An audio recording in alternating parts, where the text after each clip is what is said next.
So first of all, I'd like for you to imagine that you're 10 years old again. And I want to ask you, who do you dearly love? Your mama, your grandfather, your dad, and how did you come to love them? Think about that. I don't think it was through doing a research report or going to the library, even drawing a family tree. It was through doing life with them and experiencing their loving care. So it is with Jesus and children. Children need to be given a place where they can experience life in his presence. Now, you've probably heard that introduction somewhere else before, haven't you? But I'm saying it again today so that you'll remember why we do what we do. And also, I'm going to come back to it a little bit later. The reason I talk to you about that is because Training Resource has that in the back of our mind all the time. I'd like for you to picture Training Resources kind of like a cooking show. There's the kitchen part of the cooking show, and then there's the dining room part of the cooking show. So on the kitchen part of Training Resources, that's resource development. You know, that's where the cookbooks are there, and the preparation and the simmering and the cooking and the baking.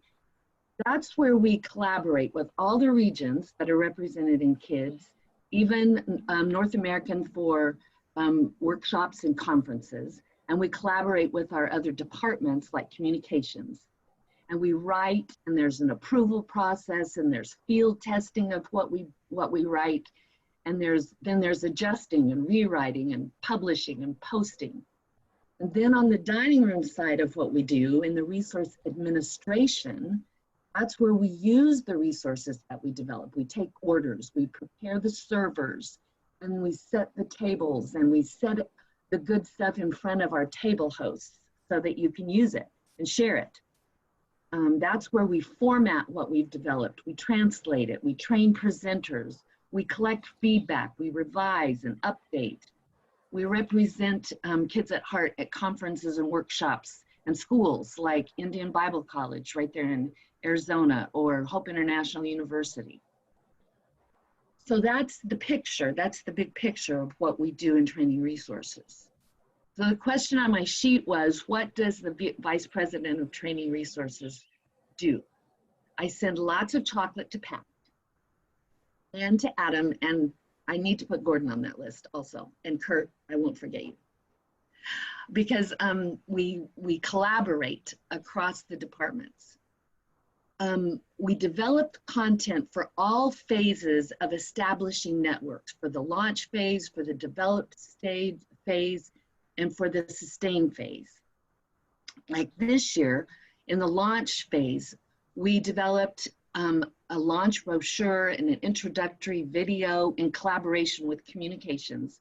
And it was translated into Spanish for use in Latin America, into Russian for Eastern Europe, and English for South Africa. I know we didn't translate into English, but it was fixed for that. So that's one thing we do. Then we develop Transforming Kids Ministry Teacher Certificate modules for use by Transforming Kids Ministries North America.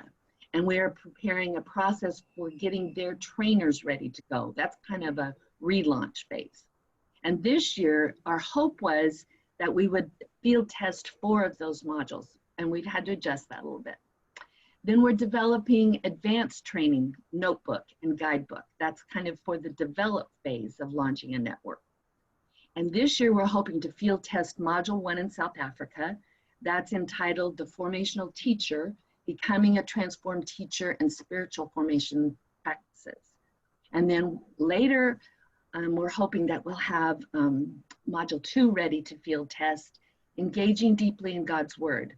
And those workshops are Great Themes of the Bible and 5 Big Study Questions. Also, our plan for this year is to develop some assessment tools, and that's for the develop and sustain phase of launching a network. So we hope to field test that later in the fall. We want to know, how well are we fulfilling 2 Timothy 2:2? Then we're developing a cache of leadership resources for the sustain phase of the network. And this year we're working hard to put together online resources so that our regional directors and our National Training Network coordinators will have those resources for their own soul care and for the care of their teams. Then we're developing training resources for licensed organizations and churches. Those are cross-cultural teams that have their own mobilizer. That's an extensive 2-day training to launch a team and to jumpstart the work that they'll continue to do with their mobilizer. And perhaps even God is going to provide a coach that will walk through that whole process with those cross-cultural teams.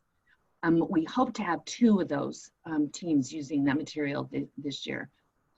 Then we liaison with partner organizations to establish and maintain our MOUs, our memos of understanding.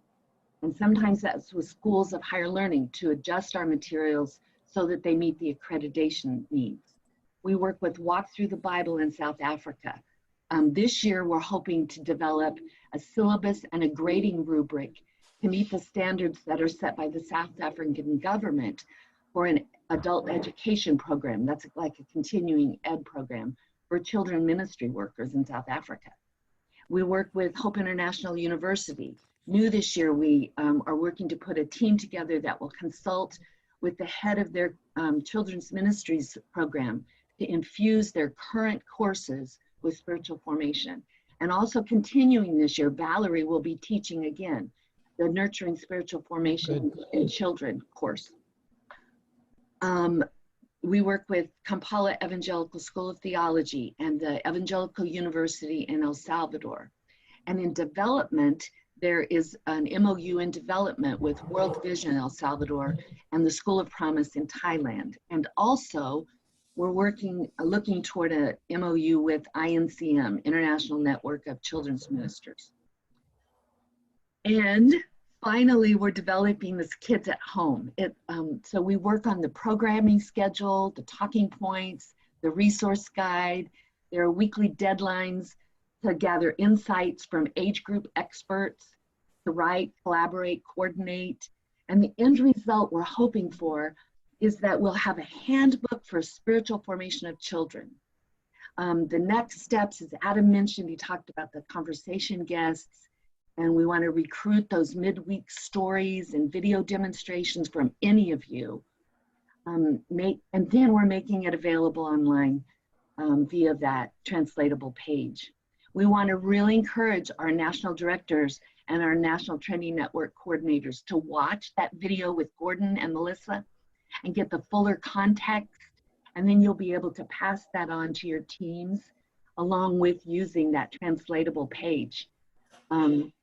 So all of those things I've said, all of those things that we develop must be formatted and translated and revised and tracked. Thank goodness for Valerie and her years of expertise and what she brings to our team. And we're so excited that God is providing a new team member for us in the process. Please continue to pray as we bring Sue Van Bentham, merge her into our department.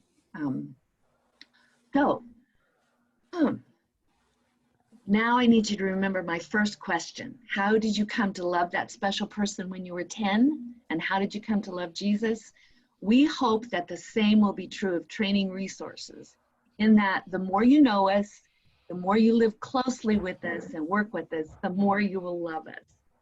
Because we love you, and we love to resource you so that you can do what God's called you to do.